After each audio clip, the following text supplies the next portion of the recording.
Without further ado, welcome to the next episode of Biblical Worldview in the Marketplace webinars presented by Houston Christian University's Center for Christianity and Business.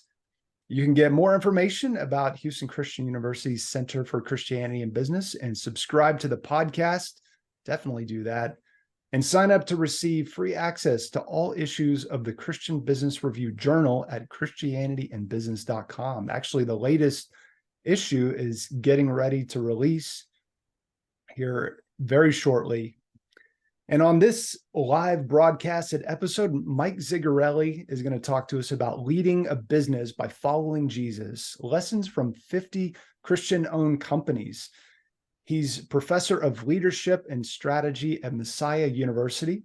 His research in the fields of management, leadership, and practical theology has appeared in several scholarly journals and magazines, and he's the author of 12 books, including Christian-Owned Companies, Influencing Like Jesus, and Management by Proverbs. And he's also the creator of Christianity 9 to 5 Resource Center and the YouTube channel, where more than 2 million viewers across 130 countries have accessed his instructional videos. So he's not on the Baby Shark level, but he's certainly a YouTube celebrity in his own right. He's, one of the videos that I saw of Mike, he was invited to speak at the chapel service at Messiah University. I don't know how long ago it was, but I remember attending chapel services in college, and there's not generally a lot of energy in those. It's sort of like I just kind of have to be there. But I will tell you, when Mike Zigarelli was introduced to the student body, I really got a sense that he is dearly loved by those students. I mean, there were cheers, there was hollering, there was. I was just really just struck by the warm reception that he received there at the college. And his book, I've got it actually sitting right here, Christian-Owned Companies.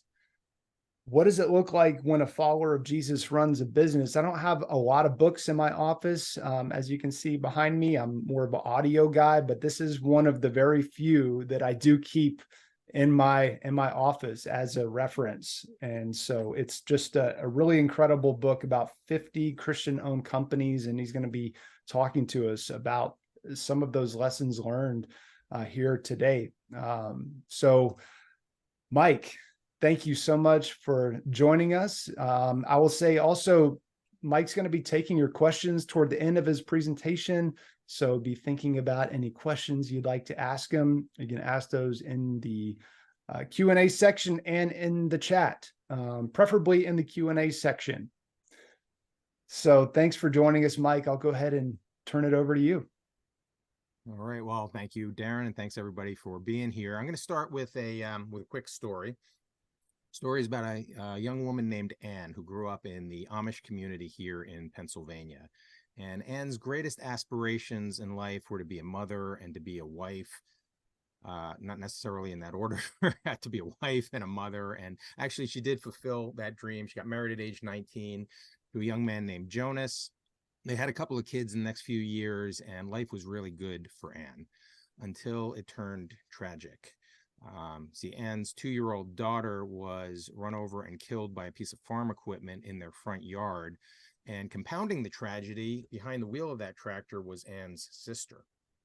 And then compounding the tragedy even further, when Anne went to her pastor to seek solace and to make sense of the whole thing, her pastor took advantage of her emotional vulnerability, seduced her, and that led to a multi-year extramarital affair. Well, eventually Anne broke that off. She went back to Jonas, who knew nothing about this, told him about it. Jonas was shattered. He went to counseling, to a wise counselor who told him, look, I don't want to add to your devastation, but if you want to make this marriage work, the only way that's going to happen is if you love your wife the way Christ loves you. And so he went back to Anne and he forgave her. Anne was overwhelmed by the grace. They reconciled and they are together to this day, 50 years later. Now, What in the world does that have to do with leading a business by following Jesus? Glad you asked. Jonas, you see, saw the potential and the power of marital counseling through that experience. And he decided that he really wanted to offer free counseling services to the Amish and to the Mennonites in his area who generally don't avail themselves of that and generally don't have the money for it. So he wanted to offer free counseling to them. The only way that could happen would be if Anne went to work. Now, Anne didn't have a whole lot of skills, but she did know how to bake. And so she started baking these big soft pretzels and selling them at these farmers markets around the Lancaster, Pennsylvania area. They were a huge hit.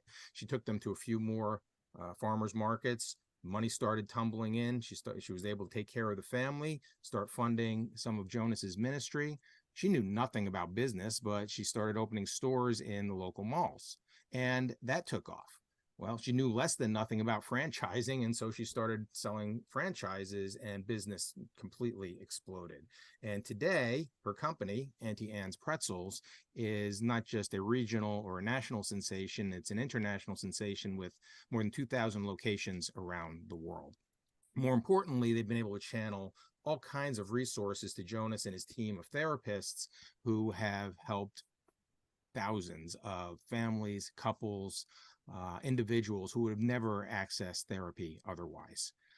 The question of my study and of this webinar is this: what does it look like when a follower of Jesus runs a business? And sometimes it looks like Auntie Anne's Pretzels. Sometimes it looks like taking the excess of business, the profit of business, and funding faithful causes. Sometimes it looks like philanthropy, and there are a number of organizations that do that. Maybe a 10% tithe, maybe a 50% tithe. Some organizations actually have a 90% tithe, reverse tithing, give away 90% of the profits. But that is one expression of the Christian faith. Question, though, is that the only expression? I mean, is that what Monday looks like with Sunday values, or is there something more to it?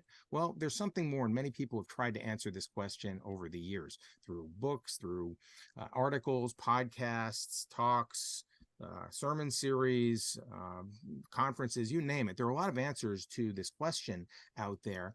I think they generally break down into two categories. All of these answers over the decades break down into two general categories: answers from experience and answers from exegesis. Well, what does that mean?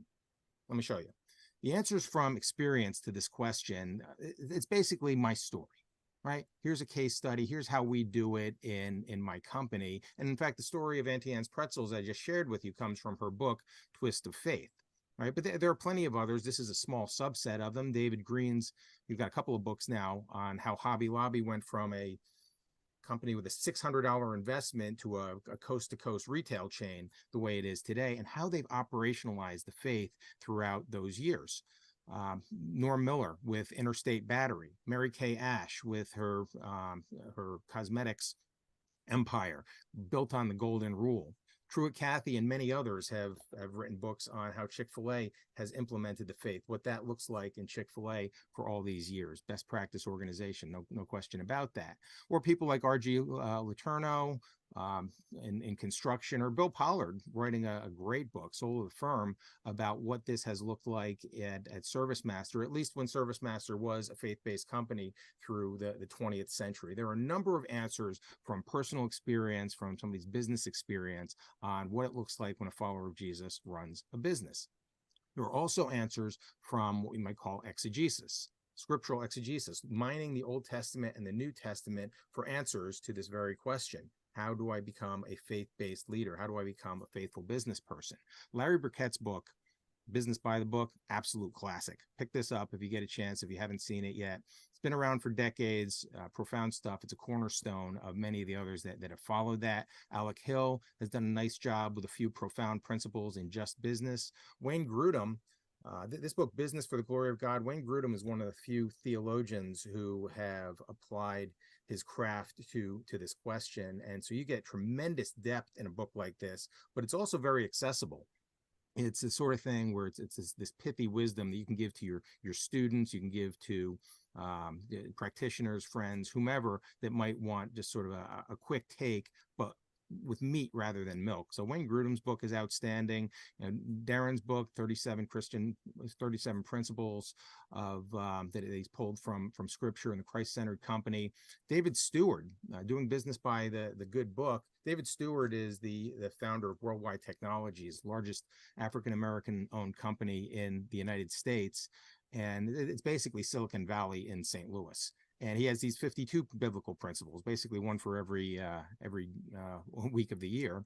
I've tried my hand at this as well, Management by Proverbs, taking, I think it's 30 principles from that Old Testament wisdom book. There are answers from experience. There are answers from exegesis to this question: what does it look like when a follower of Jesus runs a business? Well, in my most recent work, what I've tried to do is really blend the best of both.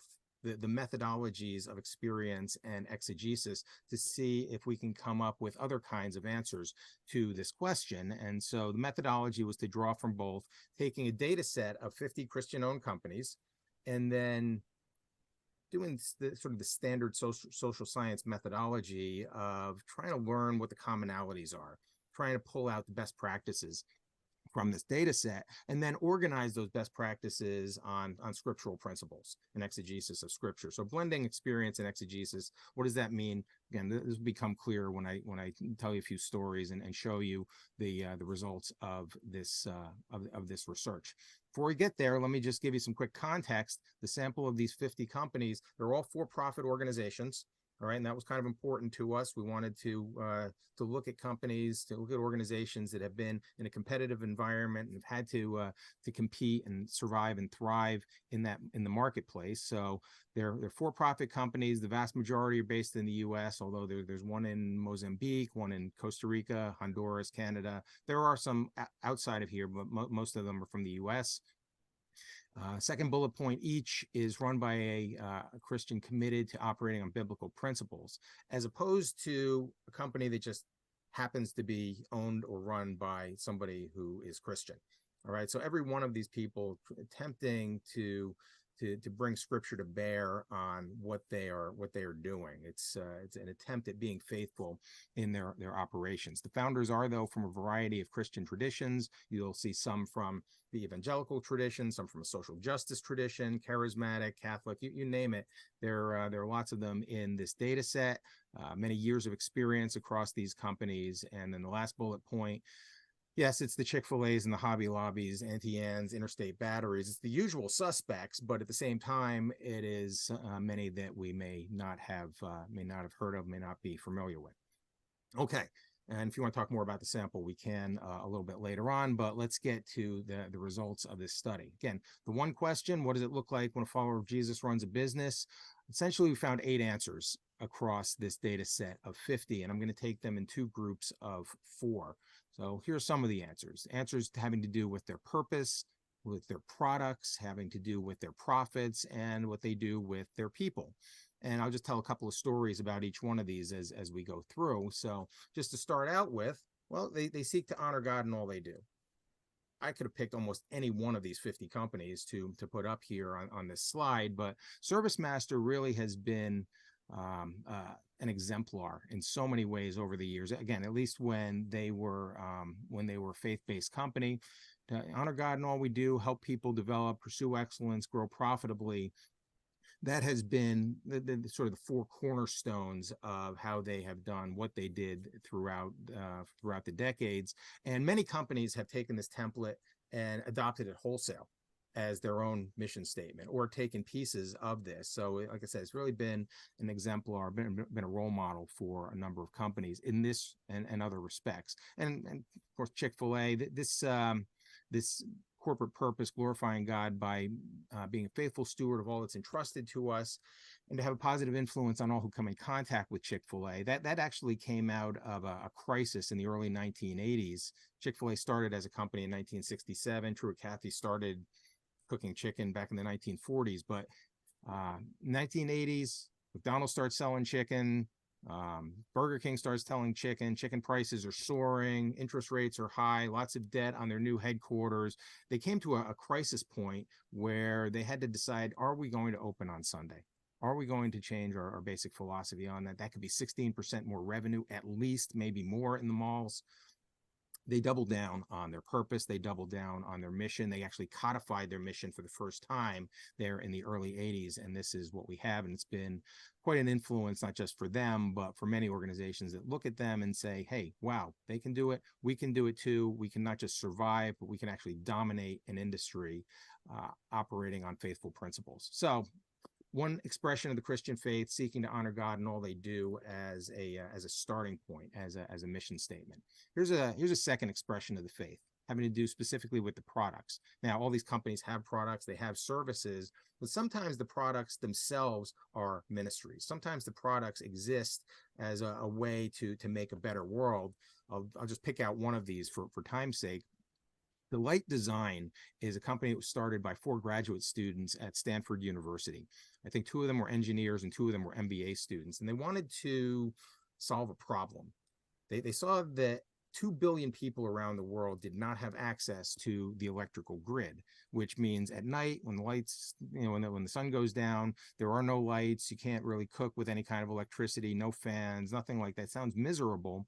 And they wanted to do something about it. And so they tried to produce affordable solar powered lights. And the first couple of prototypes were pretty bad, but eventually they got some venture capital and they got some traction, and they have created outstanding products. Here's one of them. This is an example of what Delight does. And by the way, that comes from delight yourself in the Lord, and he will give you the desires of your heart. Psalm 37 is where they got the name for this company. But this is just a little solar powered light. You can see the solar panels up there, and you just hit it. You got 3 levels of light here.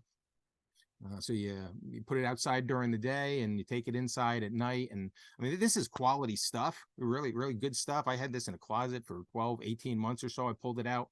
It still held its charge. Really surprised by that. But they were able to sell it at a price point and deliver at a price point where people who live on $1 to $2 a day could actually afford that. All right, so Delight Design has done some fantastic work. They've served more than 100 million people around the world, making their lives better. Their product is a ministry. And just to read one testimony from one of those 100 million customers, this woman says, "It's amazing. Before this, we would sit in the dark killing mosquitoes at night, and we felt hopeless. But with this light, we were able to do our chores. The kids are able to study. We're able to read. We're able to do so many other things, and this has given us hope." They're changing the world there from Stanford and wherever they're located right now, and it's really quite fascinating. One of the expressions of the Christian faith: make products that make a better world. Let me move on to funding faithful causes. We just talked about Auntie Anne's as an example of that. Let me talk about Barnhart Crane and Rigging as well along these lines. And there are plenty. There are so many organizations that give the excess to good causes. Barnhart has done that to an extreme. This was a crane and rigging company that Alan Barnhart picked up as family business back in the 1980s. And he and his wife recognized that business success could lead to, I guess you call it, spiritual failure. They didn't want money to change them. And so they decided that from the very beginning, we're going to set our income at this level, sort of a middle class, upper middle class income level. And anything more that this company earns, we're giving it away. All right, we're giving away to missions, we're giving away to faithful causes. Well, this company grew exponentially. And even though they kept their income the same all these years, and their kids did not grow up rich, and they were able to shelter them from that sort of thing, Barnhart has been able to give away hundreds of millions of dollars, primarily to evangelistic causes around the country and around the world. It's really a stunning case study. You can find it in a number of different places. You can find some talks by Alan Barnhart online. I'd highly recommend that you check that out. But they basically started at the finish line at Barnhart Crane and Rigging. This is as far as we're going to go. Everything else, it's going to godly causes. All right, let me move on. A fourth expression of the Christian faith, and again, there are plenty of companies that we could talk about with regard to treating their employees like family. Tyson Foods, their army of corporate chaplains that they pay for, more than 100 full-time corporate chaplains that serve their employees. Wegmans, a Catholic-owned company, grocery stores in the Northeast of the United States, been on the Fortune 100 list of best companies to work for every year since 1998 at the inception of that award. One of the few companies that has been on that list every year.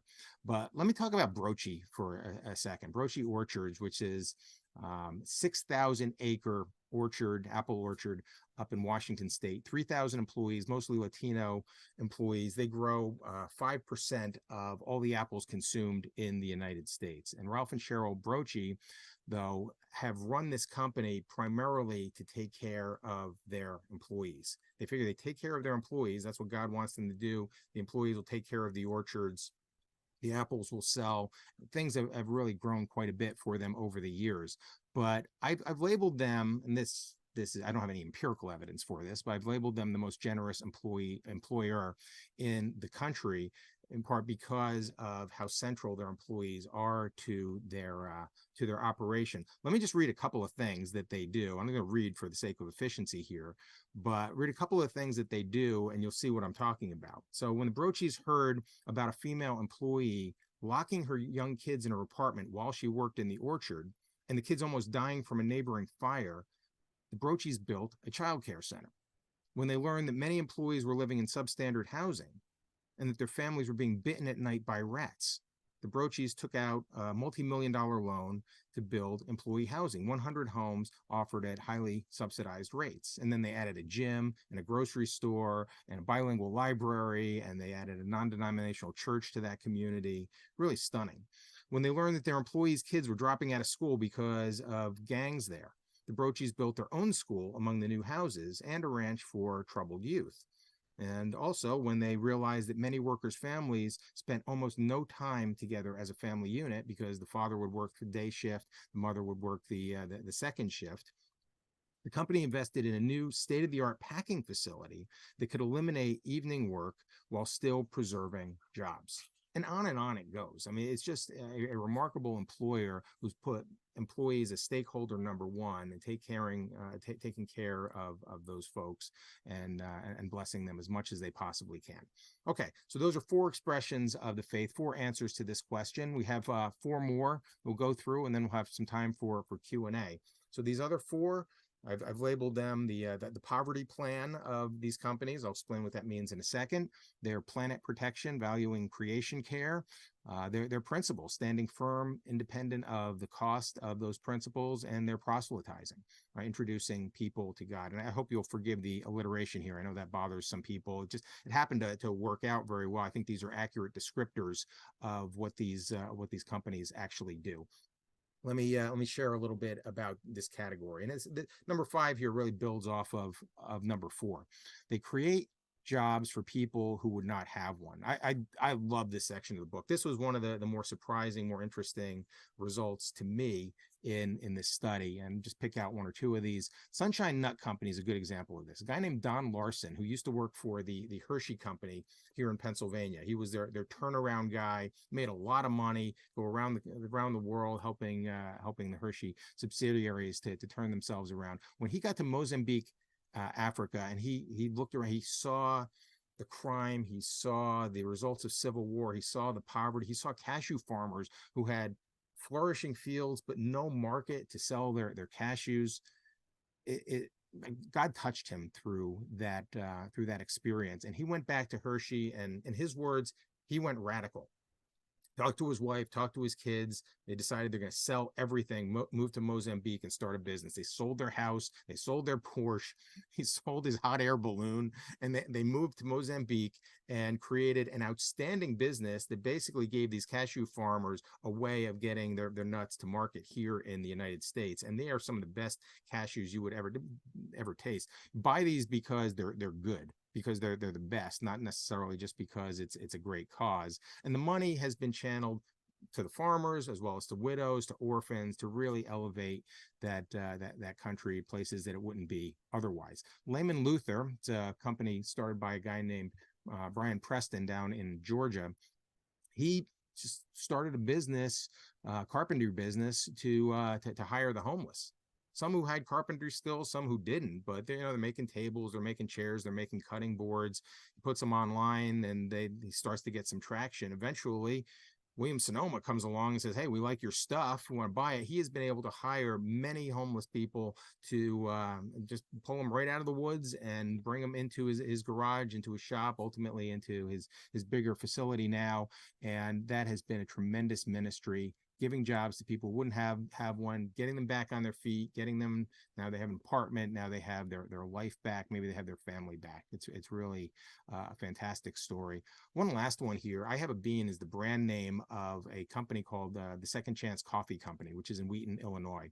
The founder there is a guy named Pete Leonard, and his ministry has been to hire ex-cons, people who were in jail because of felonies, and they really could not get any kind of job. They come out and check that box on an application that says, yes, I've been arrested. Yes, I've been convicted. Yes, I've been in jail. And, no thanks. We're not interested. Pete found a way to bring them in, train them. They're roasting the coffee beans. They're delivering them. They're grinding the coffee. They are working in the office. He has created an organization for people who were formerly incarcerated and might be back there, but for Pete and his company. So a number of other stories here. We've got to move on, but really fascinating how some of these companies have been built specifically for this sort of ministry. Next one, Planet Protection.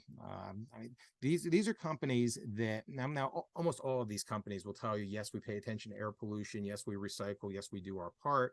There are some, though, Tom's of Maine, Cardone, others, that sustainability is really central to their ministry, to their operations.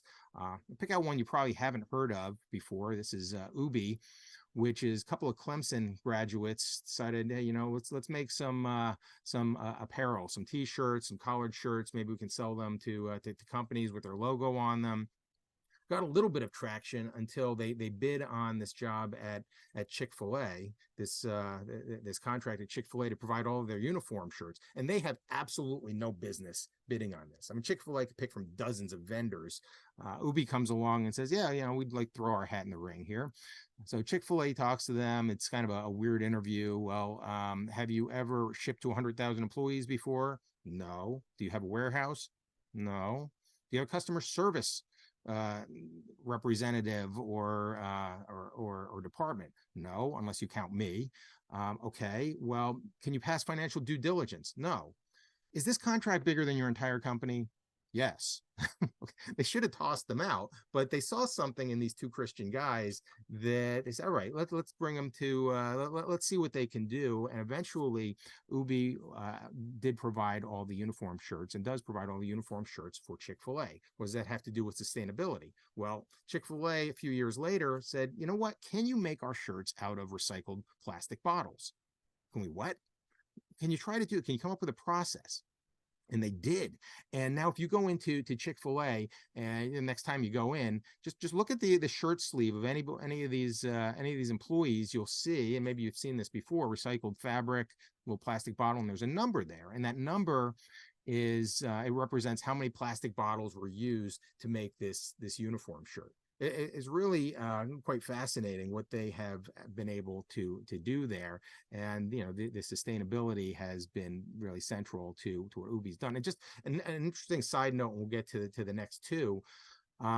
In a really stealthy move, Chick-fil-A, and this was when they were seeking a vendor here for their uniform shirts, Chick-fil-A enlisted its own employees to undercover now to model the merchandise in the final stage of this for the contract. And then afterward, they asked their models, for their employees, unbeknownst to the vendors, they asked them, in your interactions with these companies, which treated you with the most honor, dignity, and respect when no one was looking? Hands down, it was the guys at Ubi. So, all right, we'll give you guys a chance. And they did. And, here they are today, still providing hundreds of thousands of uniform shirts out of plastic bottles, of all things. Next answer to this question: what does it look like when a follower of Jesus runs a business? And these are the types that you've seen on the news and you've read in the newspaper and get a whole lot of publicity. They stand firm regardless of the cost. You might remember the name Jack Phillips, Masterpiece Cake Shop. Somebody came into his bakery. Can you make me a same-sex wedding cake? Well, no, we'll sell you anything else, but we won't do that. Ultimately, It became a Supreme Court case a few years ago. Supreme Court decided in a 7-2 decision in Jack's favor, sort of, that well, they didn't exactly say that he had the right to deny service that way, but they did say that that the state has to treat religion as in a neutral way whenever evaluating these kinds of claims where you have, discrimination versus religious liberty. How are you going to resolve that? We have to be neutral toward religion. And Jack, he stood firm there throughout. I mean, it was really a trying time. He lost 40% of his business. He had death threats to himself and to his family. He saw it all the way through to the U.S. Supreme Court. And they're still sorting out this issue, but it's not over for Jack Phillips. In fact, people have come to him, sort of disingenuous customers coming to him. Will you make me a cake for Halloween? No, we don't do that. Will you make me a cake for Satan's birthday? No, we won't do that. How about for gender transition? We want blue on the outside and we want pink on the inside. Will you make me that sort of cake? No, actually, we don't do that. That violates my conscience. We'll sell you anything else, but not those kinds of things. And actually, that latter case, the gender transition case, has gone to court. It's actually going to go before the Colorado Supreme Court, and the saga continues for Jack Phillips. All right, but he has stood firm through all of this, and obviously has been a model for many people and a lightning rod for many others. One more example I might give you is Conestoga Wood Specialties, a woodworking company, cabinet making company, who, when the Affordable Care Act came out and it said, you have to provide abortifacients, Plan B type birth control to your employees in their benefit plan, this Mennonite-owned company said, no, we can't do that. Sorry, we just won't do that. They got sued. They lost at the district court level. And in fact, they were fined $100 per employee per day of noncompliance. And that would have bankrupted them in a month. Actually, you're probably familiar that Hobby Lobby went through the exact same sort of thing. They were fined $1.3 million per day of noncompliance. All right. And so these cases, Conestoga and Hobby Lobby, went all the way up to the U.S. Supreme Court.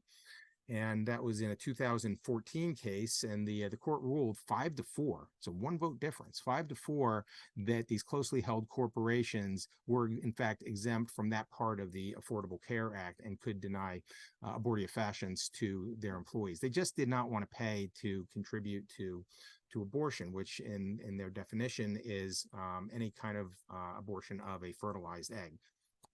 Okay, so, and one vote difference. I mean, had it gone the other way, had there been one vote the other way, Conestoga would have been out of business. Hobby Lobby perhaps would have been out of business. Might have been open season on Christian-owned companies altogether. It was sort of that close. These companies have stood firm even in the face of potential bankruptcy. They have not compromised. One last expression of the faith, and then we'll get to some Q&A here. And one very familiar to many people. They introduce people to God, right? This is the evangelistic part. This is business's missions. We're using it as a platform to teach people about God, Jesus, Scripture, and so on.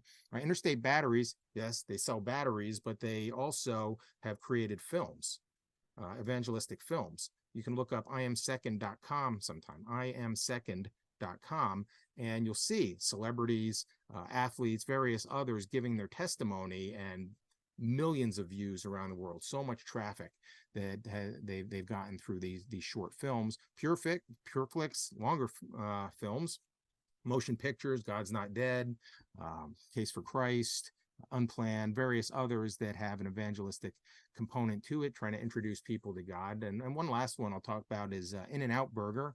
Those of you down in the Southwest, you're probably familiar with this. If you ever visit the Southwest, try out this place. It is quality stuff. I mean, they win in so many categories. In fact, they have, in the latest survey, they have swept the hamburger chains in 8 categories: staff friendliness, value, quality, service, speed, cleanliness, curb appeal, atmosphere, and healthy options.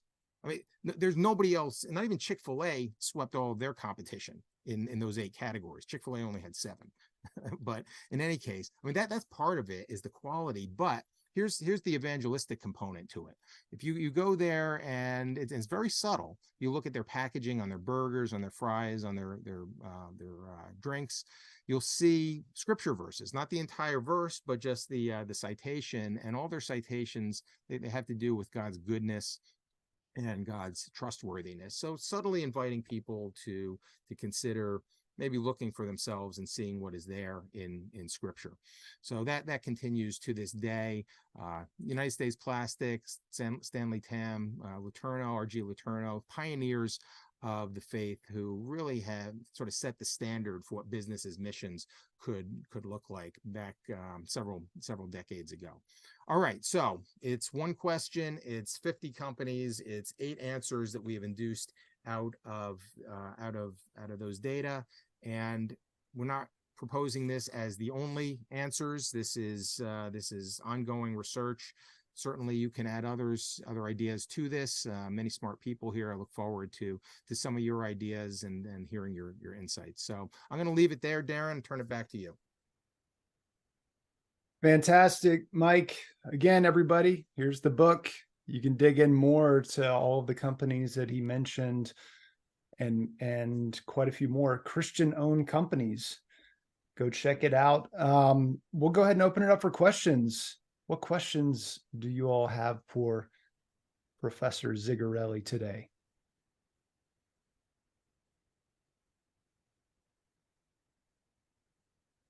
I wanted to ask, Mike, maybe you know this while we're waiting for more questions. How many Christian-owned companies would you calculate that there are approximately in the world? I got asked this by ABC News a few years ago, and I did some quick math, and it's a guesstimate. It was about 550,000 in this country. In the world, I have no idea. And I mean, we have to define our terms. What do we mean by Christian-owned company? I'd say, where they're being intentional about trying to apply the faith, not just companies owned by Christians. But it's a rough guess, 500,000 or so in the United States. I could be way off on that, but around the world, it's millions. I mean, there's no question about that. So, but the question of how is it expressed? This is kind of an American version of how it's expressed. I would love to see other research from around the world on how it's done in Europe, Africa, South America, Southeast Asia, whatever. It's there's a lot of fertile ground here for research. Alan asks a question. He says, thanks for sharing your insights. I saw that there are some outside the U.S. Is there a difference in the way they operate or integrate their faith based on their context or difficult environments? Yeah, and it's a very small sample that I've looked at, but in general, the ones that we've seen outside the U.S., they're attempting, many of them are attempting to just be an economic blessing to the community, to create jobs where there aren't jobs. All right, or some of them are there in a sort of stealthy way to introduce the gospel to a closed country. All right, we don't have to worry about that so much in the United States. You can be pretty overt about it, although you have to be careful. There are some legal parameters there, but those are a couple of the major differences that I've seen internationally. We're trying to improve the economy. You're trying to bless people with microfinance, or just a corporation that provide full-time jobs, or maybe we're trying to introduce them to this person named Jesus. Other questions? Somebody asks, is the book on Amazon? Yes, it is on Amazon. I actually just put a link to Mike's website down there, Christianity925.com, and you can access the book from there. Brock says, thank you, Michael and Darren. I've read books by both of you and appreciate your work. Duty calls at, oh, okay. And this is not a question. He said he's got to leave to administer an exam for his students. So, but thanks for coming, Brock. Gary Wilkinson asks, we have seen a decrease in church attendance in a number of Christian denominations. Any thoughts on how this might affect Christian businesses? Well, I guess the fewer people going to church, the fewer people are going to hear about the possibilities of a nexus between faith and work, between Sunday and Monday. So I guess as society, as at least American society continues to drift and continues to secularize, I guess there'd be less and less interest in blending or linking the faith and our work and our leadership and our business and our life generally. So that's both a threat, and it also happens to be an opportunity for those of us who can step in where maybe the church is or some denominational churches are not fulfilling the role that they've been called to fulfill. So yeah, every threat's an opportunity. You meet people like that, and maybe you have an opportunity to not invite them to church so much as just be a blessing to them by serving them. So yeah, thanks for the question.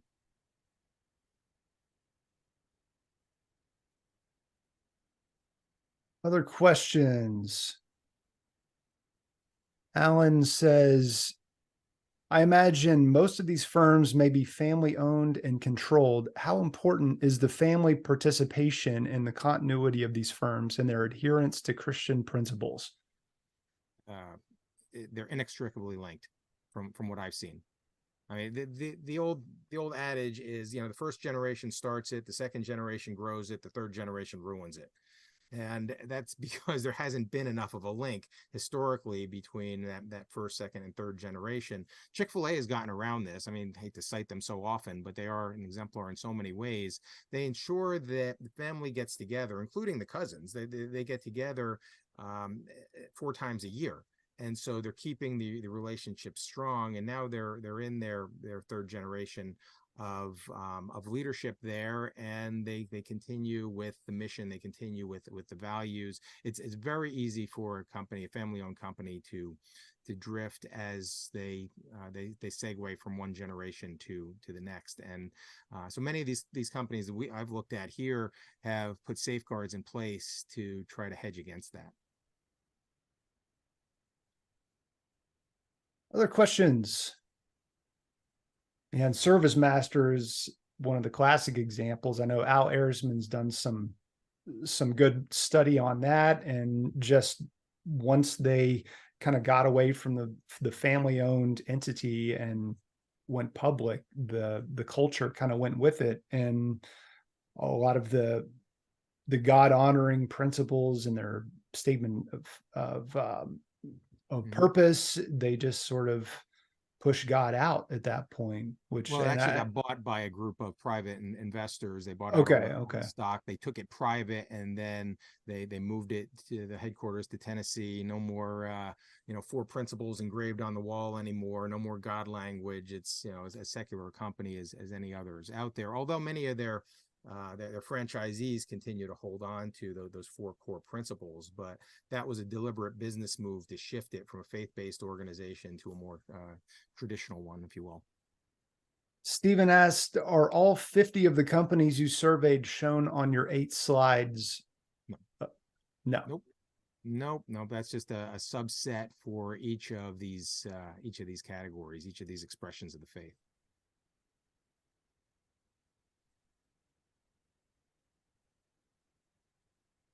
Next question.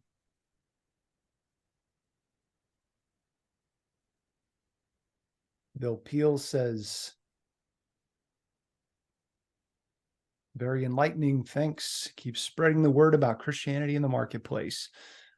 Chris Staffel says, in your research, did you find any examples of publicly held companies that continue to hold fast to a faith-based model?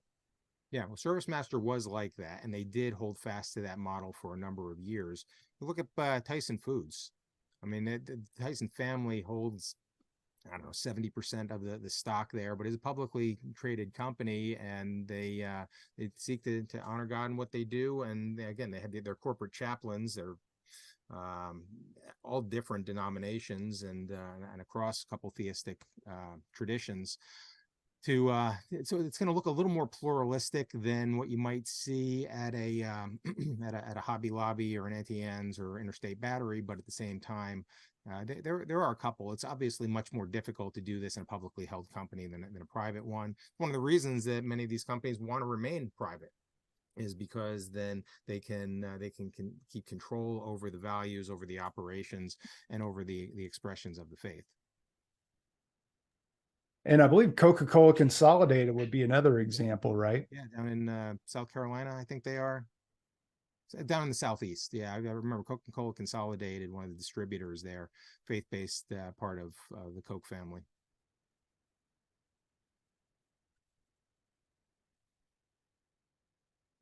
More questions. What's one of the most common questions you get about all of this, Michael?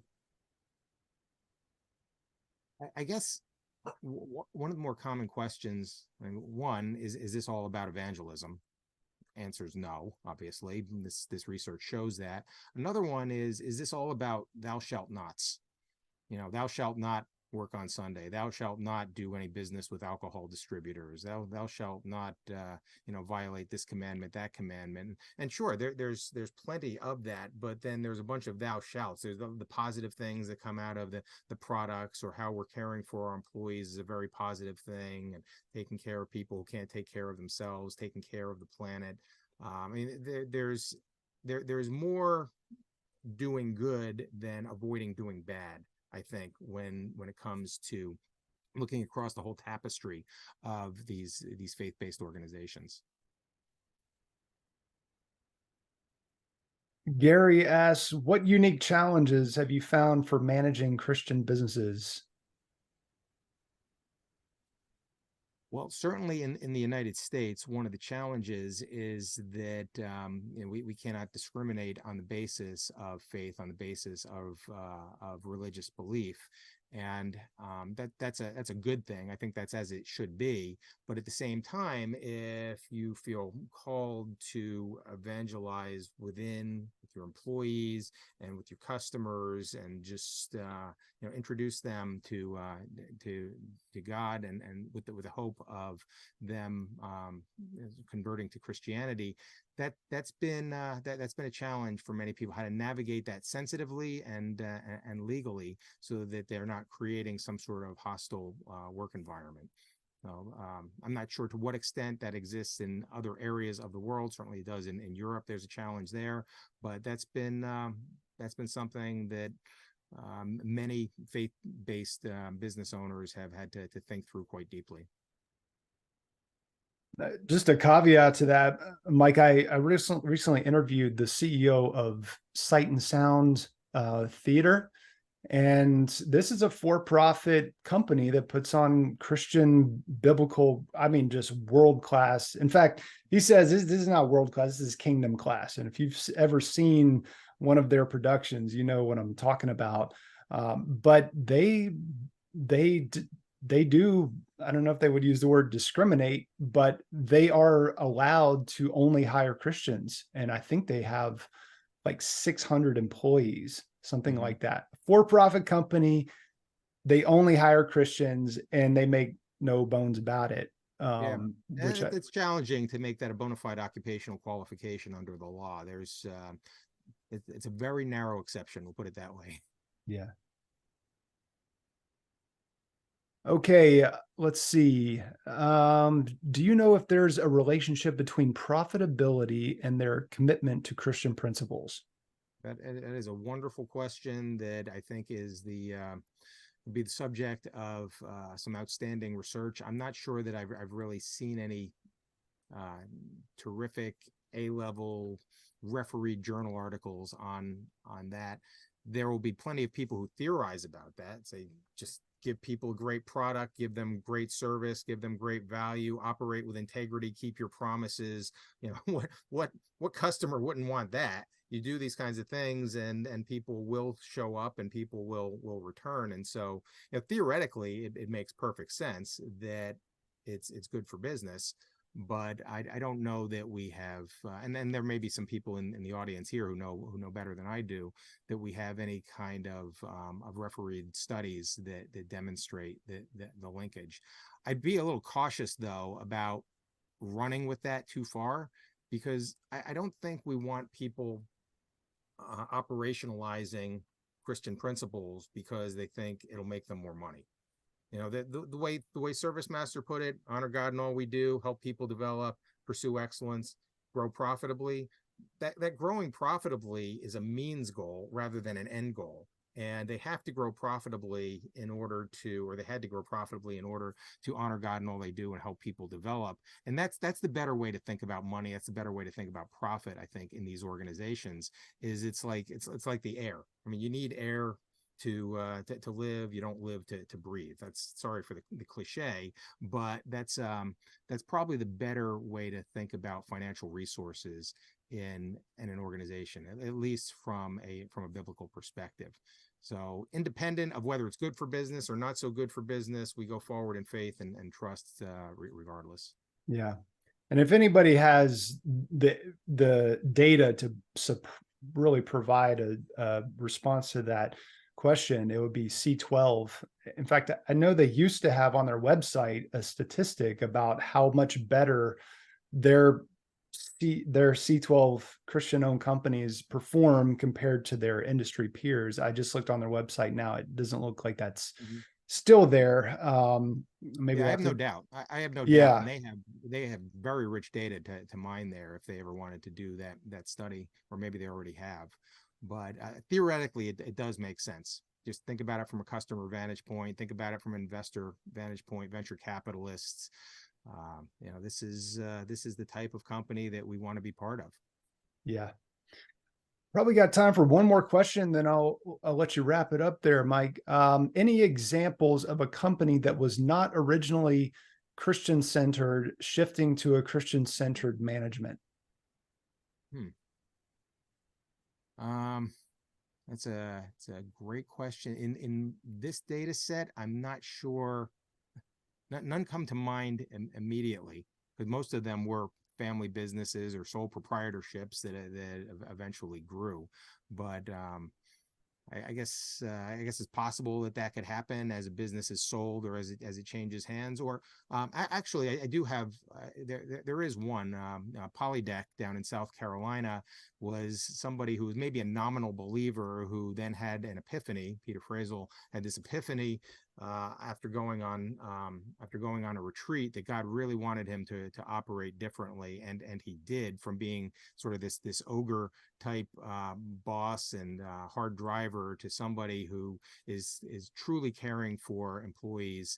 And he even gives 1% of the budget to what he calls a caring committee that has ultimately served employees in any number of ways, a multi-million-dollar company. So there's a lot of money that is invested that way. So anyway, that would be an example of somebody having an epiphany, meeting God in a new and special way, and then ultimately implementing that in his business.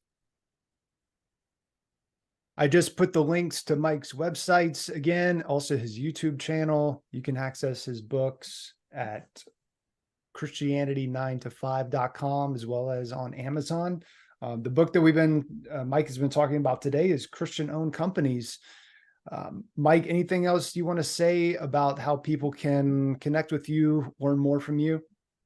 Oh, no, through that website is great. I love to interact with folks. We need to be working together on these issues, and all of us are smarter than any of us. And again, I hate to be cliched about that, but cliches exist for a reason. Sometimes they're true, and this is one where we, as we work together as a community, I think we're going to learn more about the answer to this question and so many other questions about how to live faithfully in the workplace. People who would never darken the door of a church meet us in the workplace, and this is just a golden opportunity to help them to get right with God.